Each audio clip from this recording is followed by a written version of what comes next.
Boker Tov. Dans notre paracha Tetzavé, on a les habits du Kohanim, comment ils devaient s'habiller, préparer les habits. Et un des habits les plus beaux, les plus remarquables que le Kohen Gadol portait était le pectoral, le choshen.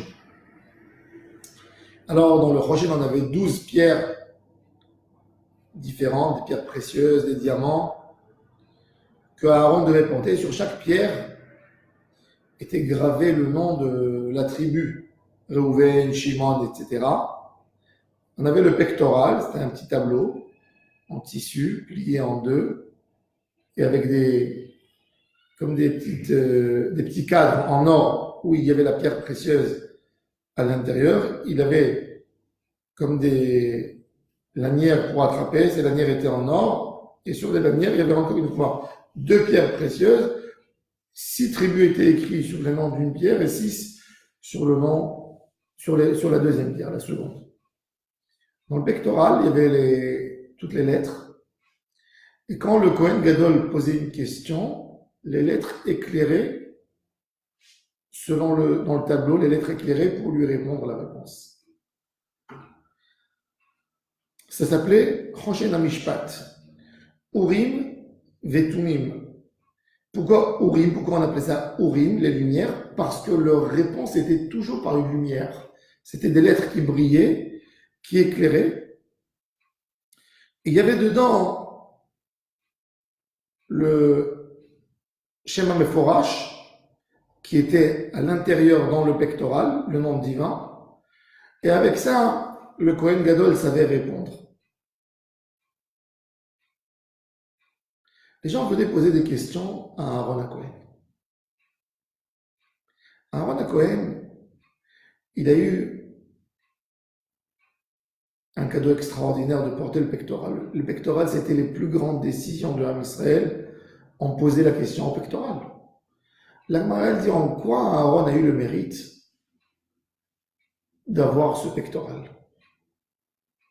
C'est écrit quand Kadosh Baruch Hu a dit à Moshe, tu iras en Égypte pour libérer les bénis Israël. Moshe Rabbeinu avait une crainte, il a dit à mon frère qui dirige les bénis Israël déjà 60 ans, mon frère Aaron, il va pas se fâcher quand je viens, moi, après 60 ans, il a semé, il a récolté, moi je viens bénéficier de tout. Kadosh Baruch Hu lui a dit, t'inquiète pas. Vera'acha Aaron achicha vesamach belibo. Ton frère Aaron te verra, il aura une joie interne en lui que tu es arrivé à ce niveau d'être le leader de l'Am Israël. Vera'acha Aaron achicha vesamach belibo. Il a eu ce cadeau, ve'ayu alev Aaron bevo'o lifnei Hashem. Le lève de Aaron. Libo, qui était joyeux dans ton cœur quand ton frère Moshe a été choisi, lui, pour diriger les bénis Israël, même que c'est toi qui pensais que c'est toi qui le méritais. Tu es plus âgé, tu as eu l'expérience, et il a tout donné à son frère avec grande joie, ben, il aura ce bonheur de porter le pectoral sur son cœur. Ça veut dire quoi? C'est pas tout simplement un cadeau qu'on lui donne. Tu sais quoi, tu étais joyeux dans ton cœur, ben, tu auras une autre occasion d'avoir sur ton cœur. Non. C'est le caractère de Aaron HaKohen. De se réjouir pour l'autre, c'est un niveau extraordinaire. Il y a un homme que quand il voit son ami qui a réussi, il lui dit Saha, Mabrouk Alik, Kif. Mais il y a un homme qui a une joie quand son ami a obtenu quelque chose. Une vraie joie. Ça, c'est pas tout le monde, c'est pas acquis. Ça, c'est Aaron HaKohen qui avait. Même si son frère lui prend sa place, il se détache totalement d'où il était et il se met dans la joie de son frère. C'est que Aaron qui est capable de regarder dans le pectoral. Pourquoi? Parce que dans le pectoral, il faut savoir que forcément, il y a un intérêt personnel de ce que tu vois. Et je vais donner un exemple. On connaît tous l'histoire de la maman du prophète Samuel. Elle n'avait pas d'enfant, Hannah. Le jour de Rosh Hashanah, elle monte avec son mari Elkana au tabernacle, qui était à Shiloh. et son mari, il s'assoit à table et elle se lève en plein table, elle pleure et en larmes, elle va se verser devant Dieu au tabernacle. Et quand elle rentre au tabernacle, elle crie tellement, elle murmure, après elle arrête, elle se parle avec elle-même. Elle est tellement choquée de sa prière, de ces mots qui sortent, elle n'arrive plus à se gérer, qu'elle montre à Dieu ses membres du corps.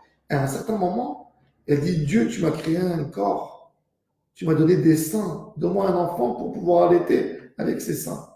Elle fait comme ça sur son corps. Et il y a le Kohen Gadol, Élie, qui est très âgé, qui l'observe de loin. Et il s'est fait une mauvaise idée sur elle. Il s'est dit, cette femme, elle est complètement toquée, celle-là. Regarde comment elle parle, elle met sa main sur son corps. Il a pensé qu'elle a dû boire dans le repas de Rosh Hashanah. Il dit, elle est shikora. Qu'est-ce qu'il fait? Il regarde son pectoral et il dit, Dieu, c'est quoi cette femme? Et il voit les lettres, Shin, Kaf, Resh, et elle reflète comme ça. Qu'est-ce qui fait le lien? Shin, Kaf, Resh et Shikora. Et il appelle cette femme, il appelle Hana, il commence à lui crier. Sors d'ici, qu'est-ce que tu rentres au tabernacle quand tu as bu? On n'a pas le droit. Comment tu peux parler avec Dieu si tu as bu avant? Et Hana, elle le regarde avec des larmes et lui dit, mon père, ça m'étonne que tu dis ça. Et si tu dis ça parce qu'il dit, mais j'ai vu dans le pectoral, et lui a dit, tu as mal vu ce que tu as vu dans le pectoral. Dans le pectoral, c'était les lettres Keshera, Kaf, Shin, Resh. Toi, tu as voulu lire parce que tu avais une mauvaise intention quand tu m'as vu. Donc, tu as voulu voir Shikora. Pourquoi tu n'as pas voulu voir Keshera? C'est-à-dire, on peut avoir un pectoral, on peut avoir une parole d'Hachem, et deux personnes vont le comprendre différemment. Comment on arrive à être pur d'esprit, à pouvoir donner un vrai bon conseil à quelqu'un, à pouvoir voir le émettre? Combien de fois, quand il y a quelqu'un qui fait quelque chose, on regarde que le côté négatif et pas le côté positif de ce qu'il a fait? Parce que dans nous, dans notre esprit, on ne l'aime pas assez. Akadosh Baruch Hu a dit à Aaron, à Cohen, que je lui ai pris sa place. Et je l'ai donné à son frère Moshe. Et il sort pour embrasser son frère Moshe. Veracha Aaron achicha, vesamach belibo. Il a une joie dans son cœur que cet homme pourra vraiment bien lire le pectoral. Que cet homme ne regarderait jamais, il n'aurait jamais un préjugé sur un homme. Le préjugé est très dangereux. Malheureusement, il y avait un grand juge aux États-Unis. Il s'appelait Benjamin. C'était un Portugais, j'ai oublié son nom. Il cite d'un des plus grands juristes français du XVIIe siècle, qui a dit que quand un homme arrive devant le juge, après 5 minutes, il a déjà décidé qui va justifier, qui ne va pas justifier dans le jugement. Et pourquoi il les fait parler? Parce qu'il essaie de trouver des arguments pour sa pensée. Le préjugé, la pensée, la première pensée, quand tu vois un homme, tu te fixes avec une idée sur lui. Tu vois un homme, il t'a pas beaucoup plu la première fois. Il s'appelait Benjamin Mendoza, je crois. La première fois que tu vois cet homme, tu l'as mal vu, tu l'as vu, il a dit une phrase qui t'a pas beaucoup plu, tu t'es fait sur lui une idée comme si c'était un homme tordu. C'est faux. Ça peut être un très, très gentil homme. Ça peut être un homme exceptionnel. Et c'est difficile. L'homme suit sa pensée. Aaron à Cohen, c'était le spécialiste de voir en chaque juif un potentiel. Il voyait que les belles choses de l'âme Israël. Moshe Rabbeinu, avec l'âme Israël, quand Bilam il a voulu les maudire, il a dit j'arrive pas parce que ils ont des si grandes tzadikim Lo ibit aven biyaakov, velo ra'a amal bi-Israël. Il ne voyait pas les fautes de Ham Israël. Il ne voyait pas les fautes de Ham Israël. Un jour, à Berditchev, la ville de Rabbi Levi Yitzhak, il y a eu un rabbin qui est venu à l'époque, il y avait des rabbins qui passaient de ville en ville et ils faisaient des cours. On leur donnait un peu d'argent pour la dracha. Il est venu, ce rabbin, il a voulu réveiller les gens, il a dit, vous faites telle et telle avéra, telle et telle avéra. Rabbi Levi Yitzhak, il est venu, il lui a dit, avec une enveloppe, il lui a dit, tiens de l'argent, n'essaye pas de chercher des avérotes dans Israël. Je comprends que tu as besoin de faire une dracha et tu es habitué que de parler des choses dures. Ne trouve pas le mal dans Israël. Je t'en supplie, tiens, combien d'argent tu as besoin? Il a dit, Dieu, donne à cet homme la parnassa qu'il arrête de parler de tes enfants.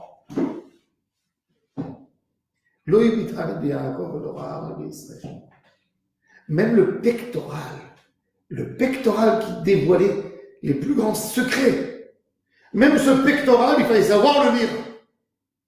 Tu ne peux pas lire le pectoral si tu as une mauvaise idée, tu confonds entre Shikora et Keshera. Et c'est pour ça que la Gemara a dit, d'où on a eu ce mérite exceptionnel de pouvoir porter le pectoral.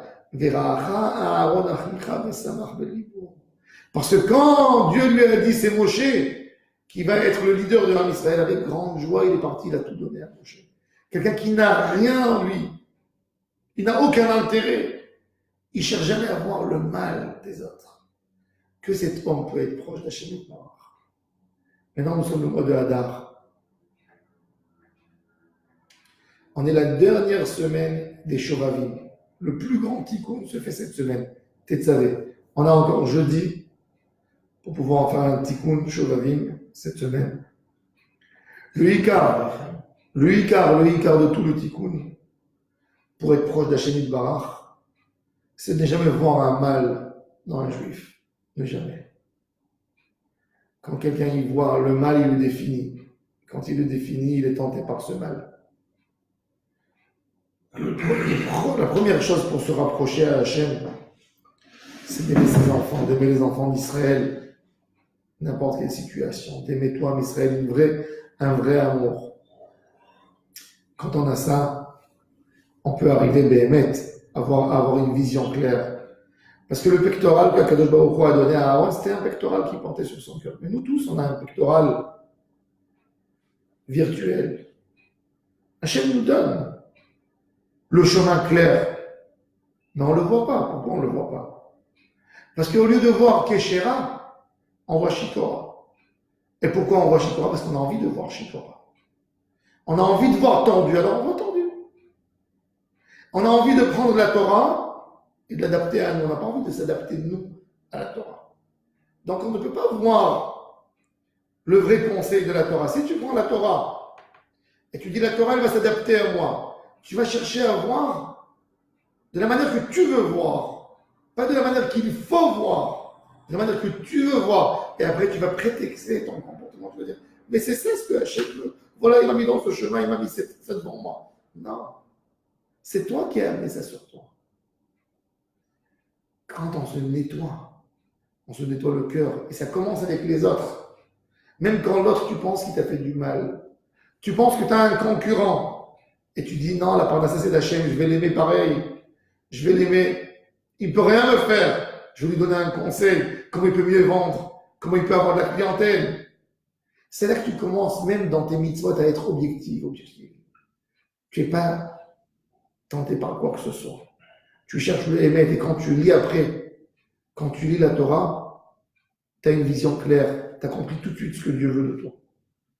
Que Hachem nous aide d'avoir une vision claire dans tout ce qu'on fait. Une vision claire pour nous amener dans le bon chemin et la bonne route. Je vous souhaite à tous et à toutes une excellente journée.